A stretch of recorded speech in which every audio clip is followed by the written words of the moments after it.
Start करते हैं ecology series के पार्ट 41 से, जिसमें हम लोग पढ़ेंगे case study of integrated waste water treatment. यानी कि एक जगह जहाँ पे वेस्ट वाटर का ट्रीटमेंट हुआ इंटीग्रेटेड तरीके से और चीज़ों के साथ मिलके। Waste water including sewage can be treated in an integrated manner. यानी कि हम क्या कर सकते हैं, सीवेज को इंटीग्रेटेड मैनर में दो चार चीज़ों के साथ मिला के ट्रीट कर सकते हैं। कैसे कर सकते हैं? By utilising a mix of artificial and natural processes. हम आर्टिफिशियल प्रोसेस जो होता है और नेचुरल प्रोसेस दोनों की हेल्प से जो भी वाटर है उसको ट्रीट करें। An example of such an initiative is the town of Arcata. यानी कि अगर आपको ऐसा एक इनिशिएटिव देखना है कि कहाँ पे ये चीज़ अपनाई गई, तो एक टाउन है आर्कटा का, situated along the northern coast of California. California के नॉर्थ कोस्ट की साइड पे ये सिचुएटेड है। वहाँ पे बायोलॉजिस्ट के साथ मिलके हम्बोल्ट स्टेट यूनिवर्सिटी के जो लोग थे, टाउन के लोग थे, उन्होंने एक integrated waste water treatment process बनाया नेचुरल सिस्टम में। और जो क्लीनिंग वहाँ पे होती है वो दो प्रोसेसेस में होती है। पहला है the conventional sedimentation, filtering and chlorine treatment are given. यानी कि सेडिमेंटेशन जिसमें हम मोटे पार्टिकल्स को सेटल होने देते हैं, फिल्ट्रेशन और क्लोरीन ट्रीटमेंट, ये सारी चीज़ें हम देते हैं। उसके बाद हम लोग क्या करते हैं, उसके बाद lots of dangerous pollutants like dissolve heavy metal still remain. यानी कि बहुत सारी चीज़ें तब भी बच जाती हैं। हमने मोटी मोटी चीज़ें तो हटा ली फिल्ट्रेशन देके, क्लोरीन देके, सेडिमेंटेशन से, लेकिन जो हैवी मेटल वगैरह रह गए उसके लिए एक इनोवेटिव अप्रोच यूज़ होती है। एक इनोवेटिव अप्रोच को यूज़ किया जाता है। बायोलॉजिस्ट ने क्या किया है, एक 6 कनेक्टेड मार्शेस यानी कि 60 हेक्टेयर्स ऑफ मार्शलैंड क्रिएट किया है। मार्शलैंड में क्या होता है, बहुत सारे प्लांट्स जैसे कि एल्गी, फंजाई, बैक्टीरिया उस एरिया के अंदर हैं जो पॉल्यूटेंट्स को एब्जॉर्ब कर लेते हैं और कंज्यूम कर लेते हैं, वहीं की वहीं ख़त्म कर देते हैं। Hence, as the water flows through the marshes, it get purified naturally.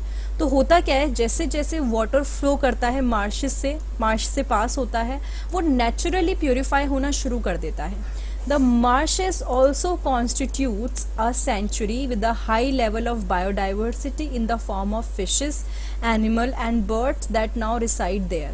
अब यहाँ पे एक सेंचुरी भी है। सेंचुरी में क्या होता है, बहुत सारी फिशेस, एनिमल और बर्ड्स जो पर्टिकुलरली उसी एरिया में है। एक तरह से वो सेंचुरी बन गई है क्योंकि अलग अलग वेराइटी के लिविंग ऑर्गेनिजम्स वहाँ पर हैं। एक citizen group called Friends of Arcata Marsh यानी कि फोम बोला गया है, एक सिटीजन्स का ग्रुप है जो उस जगह को बहुत ही ध्यान से रखता है, संभाल के एटलीस्ट मतलब उसका ध्यान रखता है कि जो भी चीज़ें वहाँ पे हो रही हैं प्रॉपर ढंग से हो।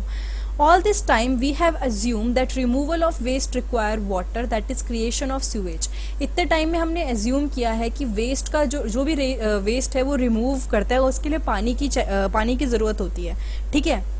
But what if water is not necessary to dispose of human waste. Like अगर सुबह हम लोग फ्रेश होने जाते हैं, बहुत ही नॉर्मल एग्जांपल बताती हूँ आप लोगों को, तो आप पानी यूज़ करते हैं, ठीक है। वो कह रहे हैं कि अगर हमें पानी की ज़रूरत ही ना पड़े उस एक्सक्रीटा को डिकम्पोज करने के लिए, ख़त्म करने के लिए, can you imagine the amount of water that one can save if one didn't have to flush the toilet? यानी कि अगर आप टॉयलेट फ्लश ना करो तो कितना अमाउंट का पानी आप बचा लोगे।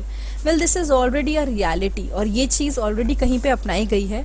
इकोलॉजिकल सैनिटेशन एक सस्टेनेबल सिस्टम है, यानी कि इसका नाम है इकोलॉजिकल सैनिटेशन।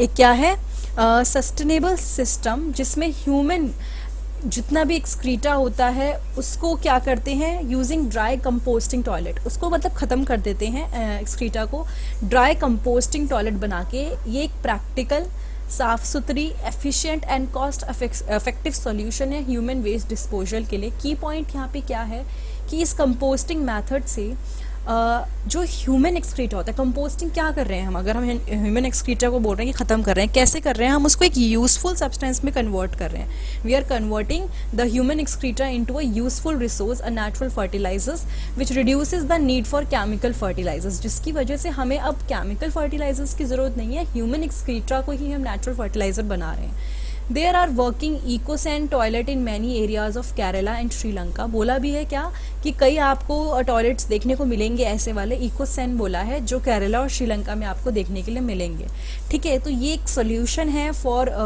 मतलब combating with the problem of human excreta जो इतने अमाउंट में क्रिएट होता है।